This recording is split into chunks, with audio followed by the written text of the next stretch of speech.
Good morning everyone. આજે આપણે FY BA main ઇંગ્લિશમાં પેપર નંબર 1 ભણીશું.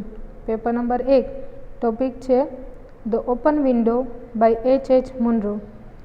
H.H. મુનરોનો જન્મ 18 ડિસેમ્બર 1870માં બર્મામાં થયો હતો. તેમનું મૃત્યુ 14 નવેમ્બર 1916માં થયું અને માત્ર 45 વર્ષની ઉંમરે થયું હતું. તેમનું પૂરું નામ હેક્ટર હ્યુઝ મુનરો હતું અને તેનું પેન નેમ સાકી તેમણે રાખેલું હતું. તે બ્રિટિશ રાઇટર હતા. હવે આપણે આ લેસનને લાઇન ટુ લાઇન ભણીએ. H.H. મુનરોઝ સાકી. સાકી છે તેનું પેન નેમ છે. The open window portrays how one's nerves affects his her personality. The open window જે સ્ટોરી છે તેનું પોર્ટ્રેઝ એટલે કે ચિત્રણ એ રીતે કરેલું છે કે વન્સ નર્વ્સ એટલે કે કોઈ એક વ્યક્તિની જે નર્વસ થઈ જાય છે, એના જે ચેતાતંત્ર છે તે અફેક્ટ્સ એટલે કે અસર કરે છે હિઝ હર પર્સનાલિટી એટલે કે તેના વ્યક્તિત્વ ઉપર કેવી અસર કરે છે તેના વિશે વાત છે. ઇન ધીસ સ્ટોરી, આ વાર્તામાં વી ફાઇન્ડ ફ્રેન્ટમ.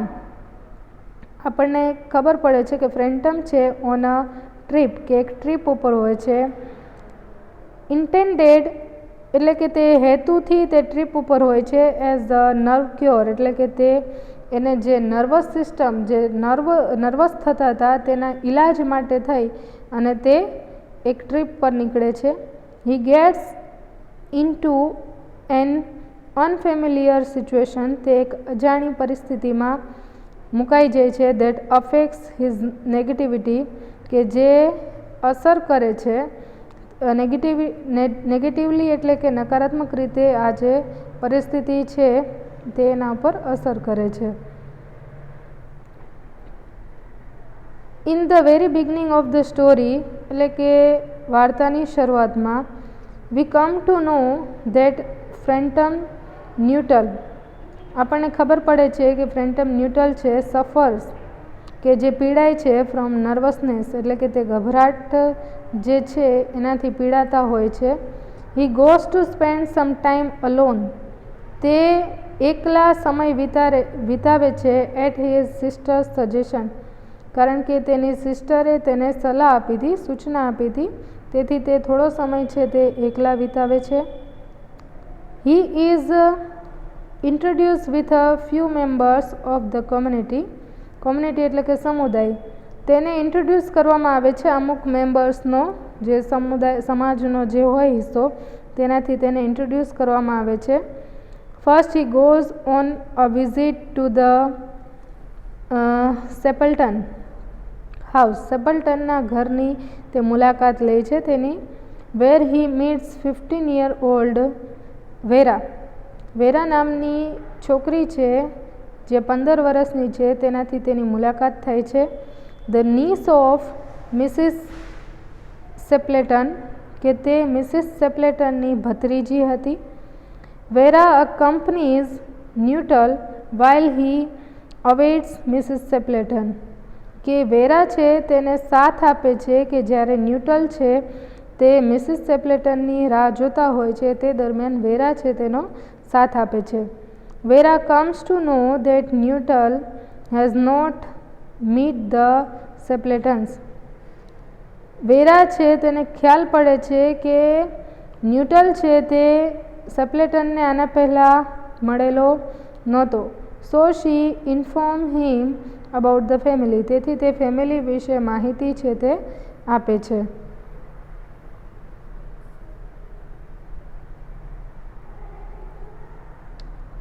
વેરા સેઝ ધેટ 3 years ago 3 વર્ષ પહેલાં મિસિસ સેપ્લેટન્સ હસબન્ડ મિસિસ સેપ્લેટનનું જે હસબન્ડ છે તેનો પતિ છે એન્ડ 2 younger brothers કે તેના 2 ભાઈઓ છે નાના went on a hunting trip કે તે શિકાર માટે ગયા હતા. નેવર રિટર્ન અને તે પાછા આવ્યા નહોતા.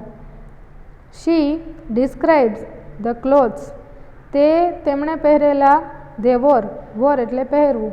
તેમણે પહેરેલા કપડાનું પણ વર્ણન કરે છે.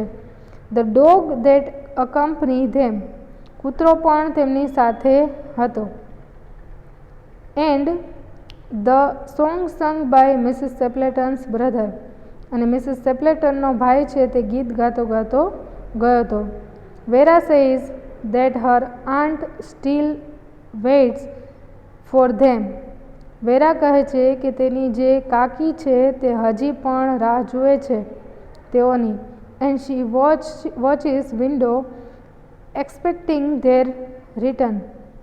અને તે બારીને તે જોયા કરે છે અને તે એક્સપેક્ટ કરે છે કે તે લોકો પાછા આવશે, તેના હસબન્ડ અને એના જે નાના ભાઈઓ છે તે.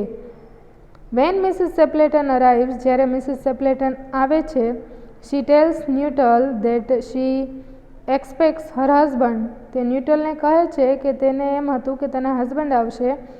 એન્ડ બ્રધર્સ એની મોમેન્ટ, કે તેના ભાઈઓ છે તે કોઈ પણ ક્ષણે આવી જશે. Listening to this. આ સાંભળી Nuttel thinks that Mrs Sappleton has gone crazy. આ સાંભળી ન્યુટલને એવું લાગે છે કે મિસિસ સેપ્લેટન છે તે પાગલ થઈ ગયા છે. સડનલી અચાનક she announce the arrives of her husband. અચાનક જ તે જાહેર કરે છે તેણી મિસિસ સેપ્લેટન કે તેના હસબન્ડ આવી ગયા છે. ન્યુટલ ગેટ ફ્રાઇટેન્ડ. ન્યુટલ ગભરાઈ જાય છે. And starts living in rush. અને તે એકદમ દોડવા લાગે છે. Mrs Sappleton finds his behaviour strange. Mrs સેપ્લેટનને આનું જે વર્તન છે એકદમ અજાણ્યું લાગે છે. બટ વેરા રિપ્લાઇઝ. વેરા કહે છે that he is afraid of dogs. કે તે કૂતરાથી ડરતો હશે. Actually we realise at the end. આપણને અંતમાં ખબર પડે છે દેટ વેરા હેઝ પ્લેડ અ ટ્રિક. વેરા છે એક યુક્તિ અપનાવે છે વિથ મિસ્ટર ન્યુટલ. મિસ્ટર ન્યુટલ સાથે by weaving various stories quickly. કે એણે અચાનક જ એક સ્ટોરી છે જે એણે ઊભી કરી દીધી હતી. તો એ સ્ટોરી ઉપર એનું વર્તન છે એ ન્યુટલનું જે તે કરે છે તેના વિશેની વાત થાય છે. કે વેરા છે એક ઉપજાવેલી સ્ટોરી ઊભી કરે છે અને એ કારણોસર ન્યુટલ છે એ સ્ટોરી ઉપર વર્તન પણ એ ટાઈપનું કરે છે. તો અહીંયા આપણી આ સ્ટોરી પૂરી થાય છે.